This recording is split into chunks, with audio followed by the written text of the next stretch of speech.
AEW Fight for the Fallen aired last night on BR Live from Jacksonville, Florida at the Daly's Place Amphitheater. This was the show where part of the gate was to be donated to the victims of gun violence. And in fact, they did present a check at the end of the night in the amount of $150,000. This was the show WWE decided to counter-program by putting Evolve on the network at the exact same time. But the verdict on this show, I thought it was a good show overall that built well to their big all-out show at the end of next month, although it was a lot longer than it had to be. The buy-in started at 7:30. They didn't go off the air until almost midnight. Cody said later on, yeah, it was a little lengthy. A little lengthy, he said, and they know that they only have 2 hours when they go to TNT. So what they're trying to do, they're looking at these as sort of their super shows, and they have a lot of talent that they're trying to spotlight before they finally go to TV. They're trying to establish new faces, new names, and I understand that. That being said, though, the show did not need to be 4 hours long. And a commentary team that was very much hit or miss throughout the entire night. Jim Ross, he's got those flashes here and there of the Jim Ross we all know and remember as being the best of all time and what he does. But for the most part, he sounded very bored, I think, by what was going on. Now, maybe it could be an age thing. I mean, the man is 67 years old. So maybe the energy level, he just can't get it to where it used to be. That's understandable. But it was noticeable at a lot of different points throughout the show. Other points, he sounded lost. And that could be the production folks. I mean, when they had the announcers on camera, many times, he would be talking, and then he would kind of get lost, or he wouldn't know what's next. He wouldn't know who to throw it to, or there would be this weird silence. It was very awkward. And that could just be a matter of the production folks not feeding him the information he needs fast enough. I mean, I don't know. Only he can answer that. And I don't think he's going to throw people under the bus. But it was very awkward. It made for some very awkward moments on camera when they would throw it to the announcers. Excalibur, I think Excalibur is pretty good. Probably the best of the bunch from what I've heard so far. He's got pretty good chemistry with JR. And Alex Marvez. They went with that guy Golden Boy on the last show, the Fyter Fest show. There was some tie-in there with the whole gaming thing, so they used him. And it may only be a one-time thing, but they used him. And I thought he was really good. I thought he actually was pretty good on that show. If they insist on sticking with a 3-man crew, I think he would be a fine choice. Instead, what they did here was they went back to Alex Marvez. And I was one of those people after Double or Nothing who said, look, he was not very good, but it's one show. It's the first show. He at least deserves another chance before people start calling for the guy's head. Well, last night was round 2, and it wasn't much better than round 1. And JR did an interview, I think it was with Sports Illustrated a couple of months ago, where he said that Alex Marvez was sort of going to be their Jay Glazer. He'll be the trusted analyst and source of information. I guess in a way like what Mike Tenay used to be in WCW back in the day. He was the professor, right? That was going to be the role, in his view, in AEW for Alex Marvez. And that might be a great role for him, but that does not mean he belongs next to Jim Ross at the announce desk. A lot of times last night, he kind of reminded me of the Low Talker from Seinfeld, where he kind of had to lean in close to hear what he had to say. He was very low, very timid. I'm sure he's a nice guy, but he is just not a good fit for that desk. And I see no reason why they can't just have a 2-man booth for their shows with JR and Excalibur. Right? I mean, and look, maybe he'll get better with time. Maybe he'll get better with time yet. But 2 shows in with him, that's how I feel. That's my opinion. And it is maddening to watch certain matches where they're trying to tell, the wrestlers are, trying to tell a certain story. And the announcers either miss it completely, or they're too busy talking about something else to even notice it. It happened in the main event. When the Young Bucks, they were just towards the end of their match, they are in the ring with Cody, and the Bucks sort of look at each other. They look at each other, and then they give Cody double super kicks to the back of the head, where he had the staples still in his head from that chair shot from Shawn Spears a few weeks ago. And I think the story they were trying to tell there was they weren't looking to re-injure their friend. This was supposed to be a friendly competition between friends, between these two teams. Not a situation where they're looking to injure or maim the guy. But by that point in the match, they were so frustrated by their, inability to put him away that they broke that rule. And they kicked him in the back of the head. And the announcers completely missed that. Again, maybe it's a minor thing, but it kind of builds up, when little things like that build up, it's very frustrating. But it was a humid 85 degrees outside. The venue did have a roof overhead, but it was an outdoor venue. It was an open-air venue. And the weather clearly affected some of the talent. Fun as I'm sure it was to have been there live, I would not have wanted to be sitting outside in that weather for 4 hours straight. So God bless those people, but better them than me. I was watching from the comfort of and the air conditioning of my own home. It looked to be mostly full, save for a few sections up top that were empty. It fits, I think that venue fits, from what I saw on their website, about 5,500 people.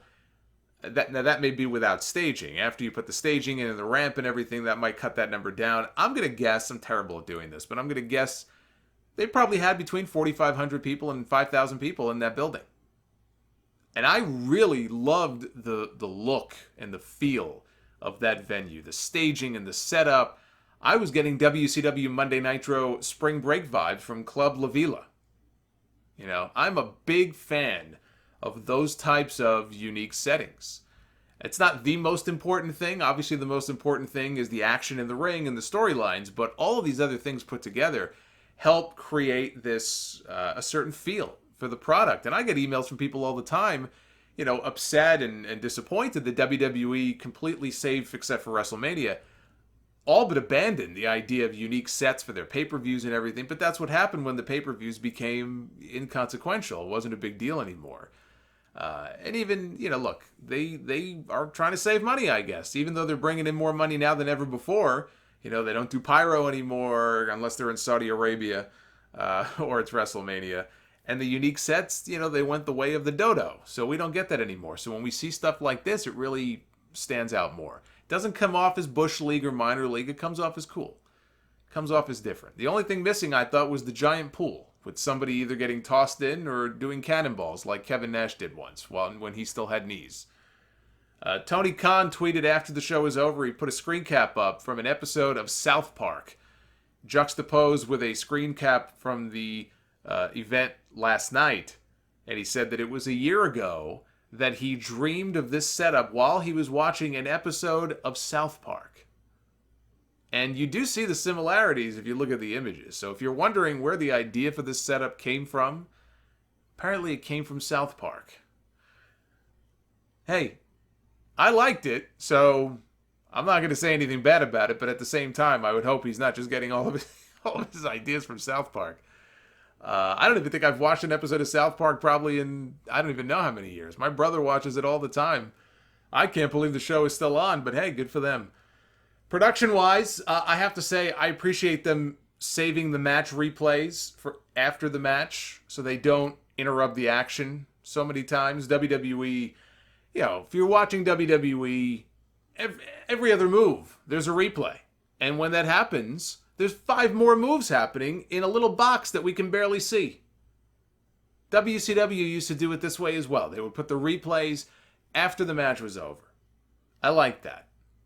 So as far as those are the things I noticed as far as production-wise and announcers and venue-wise. So now let's get into the action. The buy-in, pre-show. Sonny Kiss against the librarian Peter Avalon with Leva Bates in his corner. I'm not a fan of this librarian gimmick. It belongs exactly where it was on this show. Belongs on the pre-show. Sonny Kiss has a dance background, and so he came out with the Jacksonville Jaguars cheerleaders to do a dance routine. He also had the Jaguars mascot out there with him, who unfortunately never took a bump. I thought the match was fine. Now, you know what? For whatever comedy or comedy overtones there may have been, this was not a total comedy match like you would have expected. Kiss won with the Kiss Is It split leg drop off the middle rope, and I cannot watch that move without thinking about the infamous split leg pinfall attempt by Ariane in WWE. I guess she was Cameron, right? Cameron of the Funkadactyls. When she hit a standing split leg drop on Naomi. This was in a match. I'm pretty sure it was on Monday Night Raw. she hit this move, and she demanded that the referee count the pin. Even though Naomi was planted face down on the mat. Your shoulders cannot get any more off the mat than they were here. She is face down. Cameron is basically, she's got her leg draped across her body, and she is looking up at the referee and demanding, count it, count it. And the referee's like, count what? What do you want me to count?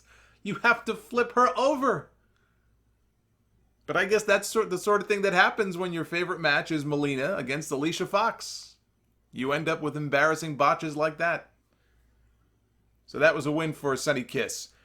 We had Shoko Nakajima and Bea Priestley making their AEW debuts against Dr. Britt Baker and Riho.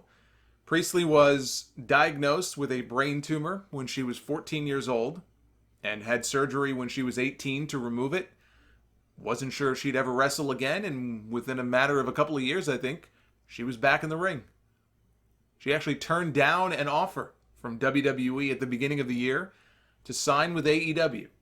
So she has an impressive story. The announcers didn't mention any of that, but she has an impressive story.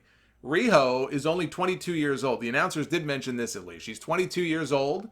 She started wrestling, though, when she was 9 years old, which makes her the most experienced person in this match, even though she's probably the youngest.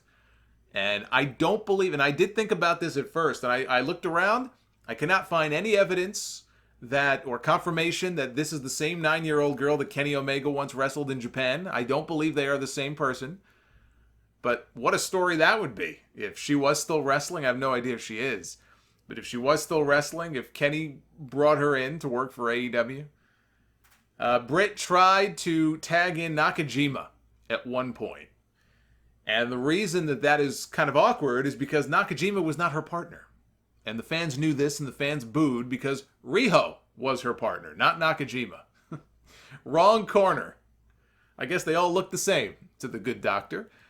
Baker did suffer a concussion during the match, although I'm pretty sure it came well after this spot, so I don't think she can use that as an excuse here for why she tried to tag in the wrong person. Probably just a brain fart. Shit happens. You know, a good match, if not a bit sloppy at times. Crowd was kind to them. I think the crowd goes out of its way to be kind because they really want to enhance the experience. We're still in the honeymoon phase. They haven't even debuted on television yet. We haven't crowned the first AEW champion yet. So we are still very much in the honeymoon phase. Eventually the honeymoon phase will wear off. Crowd reactions, they may not be as kind when things go wrong, but right now these are people that came, they wanted to enjoy the show, they wanted to help make the show better. And this match broke down into a 4-way brawl, led to a stare down between Priestley and Baker, got a big reaction. Nakajima missed a senton on Riho, then scored the pin on Riho after a Rana into a pinning combination. In the last few minutes, we got some unwanted closed captioning on the screen that I could not turn off. Apparently, a lot of people had the same thing happen to them on their feed. Eventually, it went away on its own. Unfortunately, it wasn't as entertaining. They could have at least made it entertaining. It wasn't as entertaining as those old Monday Night Raw closed captions I've talked about from 10 years ago, when Randy Orton would come out on TV every week. Somebody was clearly having fun with this, because these were legitimate closed captions. And Randy Orton would come out every week, and he would come out to different theme song lyrics to the beginning of his music. So one week he'd come out, it would be, instead of, I hear voices in my head, it was, I have oysters in my bed, they talk to me, they understand. I have boys in my shed, which was the creepiest one. And my personal favorite, I ate poison, now I'm dead. This was not nearly as entertaining as those old closed captions were. So Priestley and Baker, they got into it after the match. They were rolling around in there. They had to be pulled off each other. Again, Baker did suffer a concussion. Crowd chanted, let them fight. Thankfully, they did not. Main card opened with Joey Janela, Jimmy Havoc, and Darby Allin against MJF, Sammy Guevara, and he's now got a t-shirt calling himself the chairman of AEW after what he did to Cody at Fyter Fest. That is Shawn Spears. Spears and MJF, this was very interesting seeing the two of them team up because MJF, while he's a great heel and he's a great asshole and people love to hate him, If you follow the Being the Elite series and everything, he likes to see himself as one of Cody's best friends and biggest defenders. And he was one of the first people on the scene at Fyter Fest after Cody got pasted in the head with that chair. You wouldn't expect him to be out there, but there he was. So he's no friend or ally of Shawn Spears, even though they had to coexist because they were tag team partners here in this match. It's like Survivor Series 1995 Wild Card all over again. So the dynamic between the two of them was kind of interesting. At one point, he mocked Spears by doing the old Ty Dillinger 10 hand gesture, and then he flipped him the bird. There was a lot of flipping of the bird happening in this match. I think everybody was pretty much flipping everybody else off. Why not, I guess. Darby Allin was one of the big stars of the match. People love him. He's a crazy man. Guevara, I thought Sammy Guevara really shined here in this match. There was one point he was flying all over the place. One dive out of the ring, back in. Another dive, doing all this crazy stuff. So he I thought was pretty damn impressive here in this match. We had Joey Janela. I have to mention this. Joey Janela hit a Death Valley driver on the apron on Sammy Guevara. So they both fall to the floor. They're both in pain. And the camera's right on Janela. Janela sees this. He looks up into the camera outside the ring and he flips the bird and he says, "Fuck you, Jim Cornette." Now, I know that Jim Cornette has said a lot of shit about a lot of different people. And Joey Janela, I'm sure, is included in that. I think Cornette even did a review of the AEW show and he shit on a whole bunch of things. And so, whatever. Joey Janela is not a fan of Jim Cornette. Jim Cornette, obviously, is not a fan of many people these days, but especially Joey Janela. But I'm watching this and I'm thinking two things. Number one, Jim Cornette has clearly taken up space. He's living rent-free in these people's heads. Because they go out of their way to talk about him. All they're doing is giving him more oxygen. If you don't like the guy, why would you even bring him up? So that became, kind of a story. People were talking about that. But even beyond that, Joey Janela should have come out wearing a bag over his head after being punked out by Enzo Amore, of all people, at a Blink-182 concert, which I'm going to talk about that whole thing later. So he shouldn't be one to talk here in this match. He should have come out with a brown paper bag over his head with a sad face drawn on it. Spears pinned Allin with a running Death Valley driver. I thought Shawn Spears looked real good here. He comes out of this having 3 different opponents teed up to wrestle. Cody being the obvious one. That's probably the match at All Out, I'm guessing. MJF. And possibly even Joey Janela. So he's riding high right now. They showed Shad Khan sitting in the crowd. One of the Jacksonville Jaguars players was there as well. Private Party. They were in the crowd scouting the competition. They've got a huge match coming up against the Young Bucks, their final House of Glory match, and the Young Bucks' final independent appearance. House of Glory on August 9th. I'm going to talk about that more in the weeks to come as well.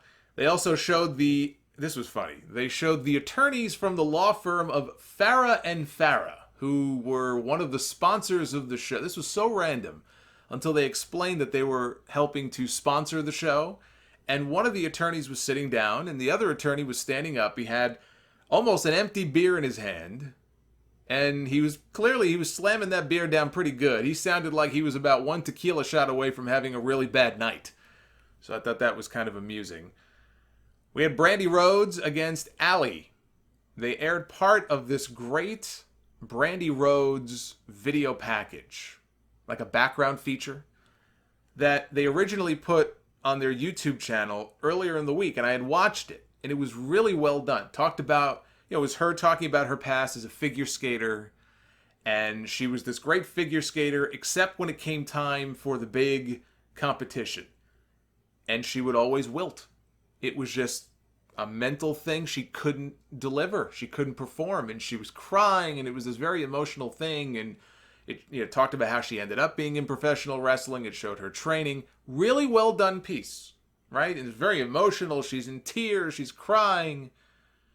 And then she comes out and she brings Awesome Kong out with her, and she proceeds to wrestle as a total heel, who I guess the fans are supposed to hate. That didn't make a whole lot of sense, because this video turned her into a total babyface, and yet she comes out and she's the complete opposite of that. Kong was out there. She did not do much. I mean, Kong doesn't have to do much. Just her being out there, she's, got this vibe about her, someone you don't want to mess with. She took no bumps at all. You watch her walk, I'm not sure how many bumps she's even got left in her, honestly. I know she had really bad back problems many years ago. She might still. She wasn't moving around like somebody who I think is going to be doing much in the way of wrestling. Although when the match was over, Aja Khan came out, and the two had a stare down. That could be a potential match at All Out next month. Or maybe they do some kind of a tag team match where they're on opposite sides. I didn't think this match was very good at all. Brandi looked very slow and sluggish towards the end. It may have had to do with the heat outside. I'm not trying to make excuses, but I saw this with different people, multiple people. Even Phoenix, towards the end of his match, looked like he may have been struggling a little bit there with the heat. So who knows if that factored into things. But for a woman who looks as good as she does, and Brandi is a beautiful woman, she did not look good here in this match, I didn't think. Khan kept interfering and distracting Allie. That led to a spear by Brandi for the win. Her spear is even more devastating than your average spear because we were told she has a metal plate in her clavicle after she had broke it and she had surgery. So she's like Lex Luger with the metal plate in his arm. All she needs now is the bus to drive her around the country. The Dark Order, Stu Grayson and Evil Uno, who looked like a team that would be destroyed in 3 minutes on an old episode of Wrestling Challenge by the Steiner brothers, or the Beverly brothers. They took on Jack Evans and Angelico, and Jungle Boy and the Luchasaurus, who have added Marco Stunt to their act. All 5 feet of him. Oh, 5 feet. Yeah, it could be a interesting match. Maybe AEW can sign Bagel Boss guy. He can get in there with Marco Stunt. They're the same size. They could have a match at All Out. Can't be any worse than that Jabali match. The Dark Order's followers, they are calling them creepers. Funny, that's what a lot of the women in WWE call their fans. Or they should. You ever look at their social media? Holy shit. Do yourself a favor. Don't. This was the match of the night, I thought, up to this point. I thought Jungle Boy looked great in there. He was one of the standouts. And the star of the match, really, was the Luchasaurus. Now, he first impressed me when I saw him in Lucha Underground before they killed him off. If I remember, the best match he had, the last match he had, may have been a match against Johnny Mundo. And it was very impressive, for a guy that big. You watch him here. First of all, he's got that badass mask. I think that's one of the coolest looking masks right now in all of wrestling. His size and the things athletically that he can do for a guy his size.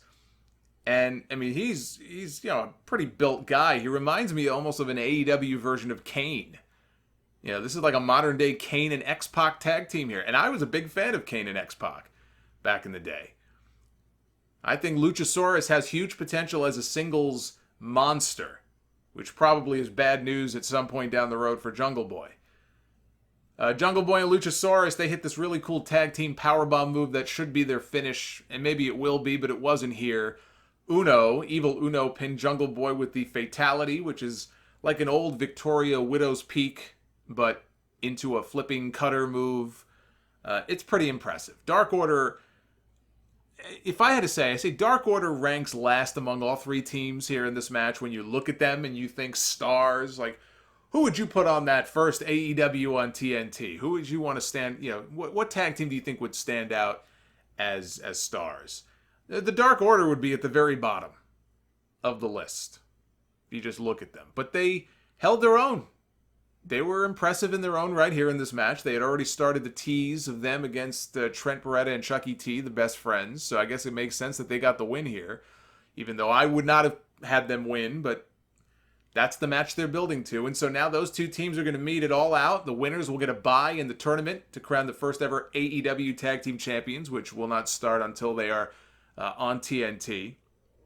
We had Hangman Adam Page against Kip Sabian.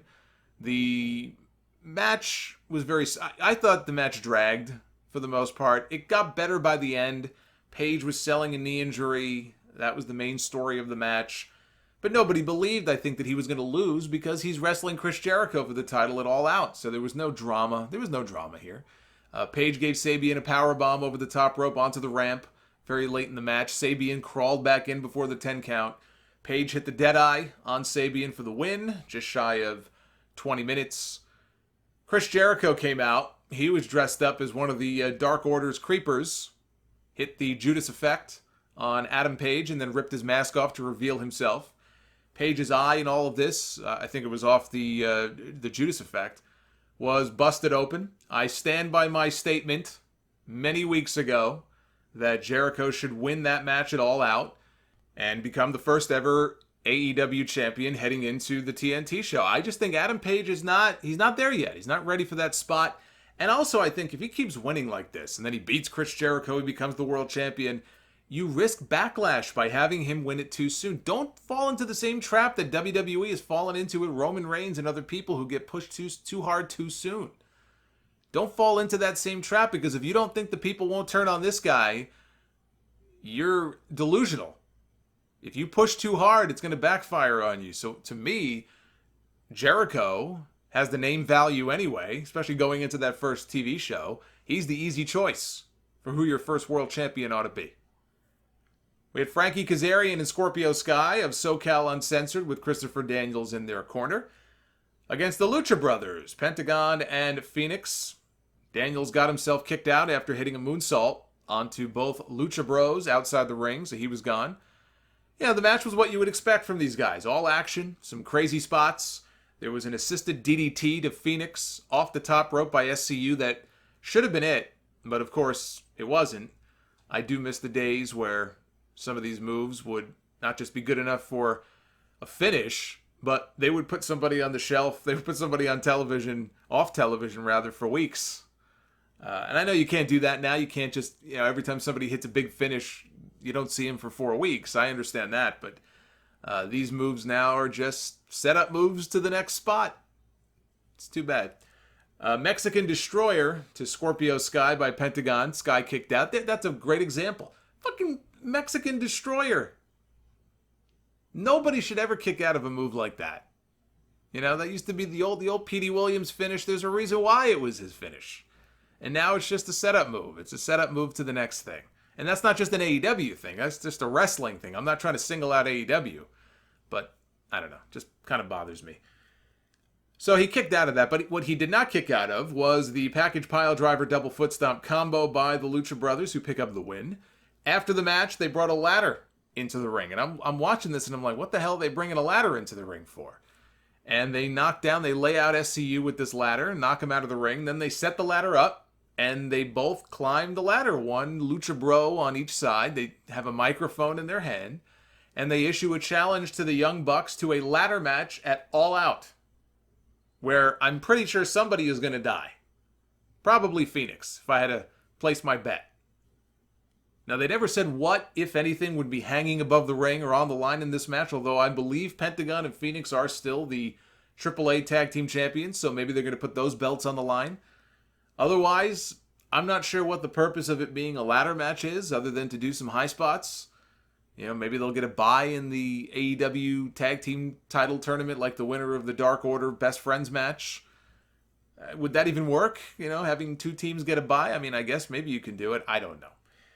Kenny Omega against Cima, with the hard strikes and the kicks and a lot of the big moves late in the match.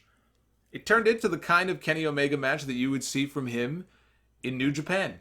Very hard-hitting, very stiff. Not as good, not nearly as good as a lot of those matches were, but still very good. And I think better than the match he had with Jericho at Double or Nothing. Omega was working over the knees of Cima, who after the match was over, I read that he was down for a while. He limped to the back. So he either sold it great, or he may have actually tweaked one of his knees. Cima laid Omega down across this tiny little timekeeper's table at ringside, and he climbed up onto the ledge of the staging area. And he launched himself off with a Meteora, one of about 15 different Meteoras, at least, that we saw here in this match. Sasha Banks was probably pleasuring herself. There were so many Meteoras. And there was a Japanese guy in this match, so she had to be in heaven watching this. Cima hit 2 more Meteoras. Omega kicked out. Omega hit one of his own, followed by a Snapdragon and a V-Trigger for a near fall. Two more Meteoras by Cima. I was trying to keep track of all of these. Two more Meteoras by Cima and an air raid crash on the apron. Another Meteora, but Omega got his foot under the bottom rope. Omega won with the one-winged angel. Very good match. One too many Meteoras, if I had to critique. But a very good match. It was a battle towards the end there. It felt like a battle. It turned into a war between these two by the end. We then had open mic night with Chris Jericho, who came back out to cut a promo in the ring, completely unscripted, as he told the media after the show.